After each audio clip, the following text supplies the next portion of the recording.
Pasca dicabutnya PPKM oleh pemerintah pusat, sedikitnya 56 pelaku usaha industri sepatu dan sandal di Desa Ciomas, Kecamatan Ciomas, Kabupaten Bogor, Jawa Barat, kini kembali menggeliat menggeluti usahanya. Meski sekitar 85% dari para pelaku usahanya belum terlihat alami peningkatan yang signifikan, namun demikian, hal tersebut sudah menandakan jika Desa Ciomas sebagai sentra industri sepatu yang ada di Kabupaten Bogor akan kembali bangkit. Keterangan tersebut disampaikan Kepala Desa Ciomas Haji Jaja Gozali, Sarjana Hukum. Menurut Kepala Desa Haji Jaja Gozali, meskipun satu persatu pelaku usaha mikro kecil di desanya itu sudah kembali bermunculan dan sudah mulai menjalankan usahanya, namun ironisnya, masih ada kendala yang membuat para pelaku usaha industrinya harus tetap berjalan di tempat, alias tersendat, diantaranya masalah permodalan, masalah pemasaran, bahkan tidak sedikit diantaranya yang terjerat sistem monopoli usaha yang dilakukan oleh para pemodal yang berkedok agen penjualan bahan baku sepatu dan sandal, yang bisa memberikan hutang bahan baku namun dengan catatan, di mana semua pelaku usaha pembuat sepatu dan sandalnya yang menghutang bahan baku, harus diwajibkan setor hasil produksi mereka dengan harga yang disepakati melalui pembayaran menggunakan giro, yang akan cair lebih dari tempo 3 bulan mendatang.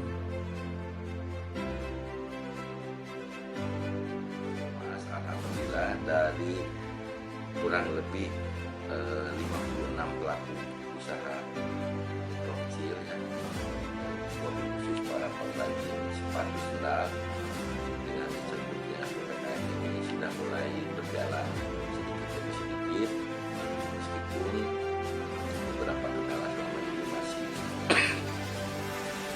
masih menghantui jalannya usaha para pelaku yang ada di sini. Ya, di samping sekarang para pelaku usaha kendala-kendala yang dihadapi oleh para pelaku usaha ini, di samping modal adalah penjualan. Ya, karena dengan adanya monopoli dari pelaku usaha ini, pihak UMKM ini sangat memberatkan. Di samping sekarang ini sulitnya pemasaran.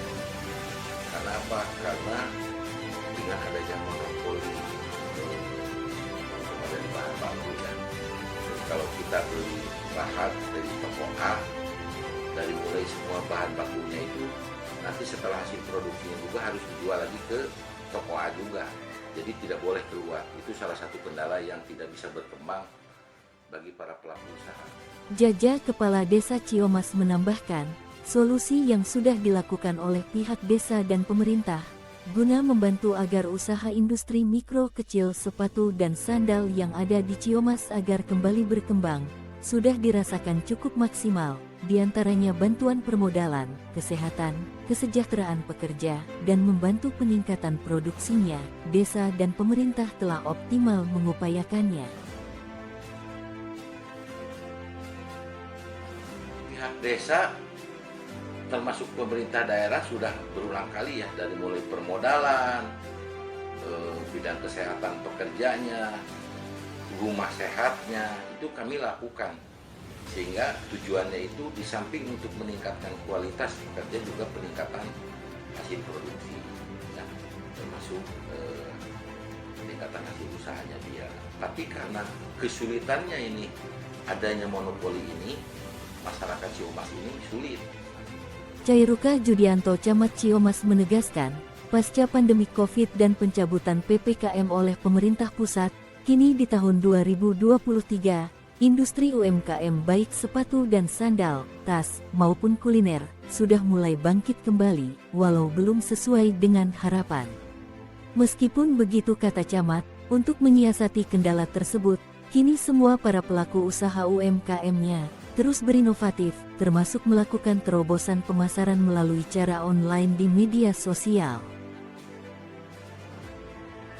Alhamdulillah, kegiatan UMKM di wilayah Kecamatan Ciomas yang terdiri dari 10 desa dan 1 kelurahan sudah mulai bangkit kembali ya pasca pandemi ya. Banyak inovasi inovasi yang dilaksanakan oleh UMKM.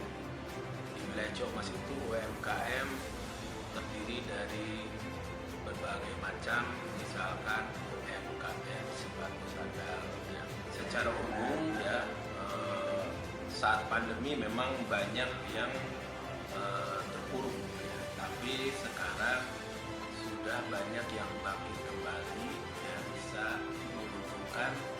Kemudian pemasarannya sekarang banyak melalui online dan pemasaran dari media lain.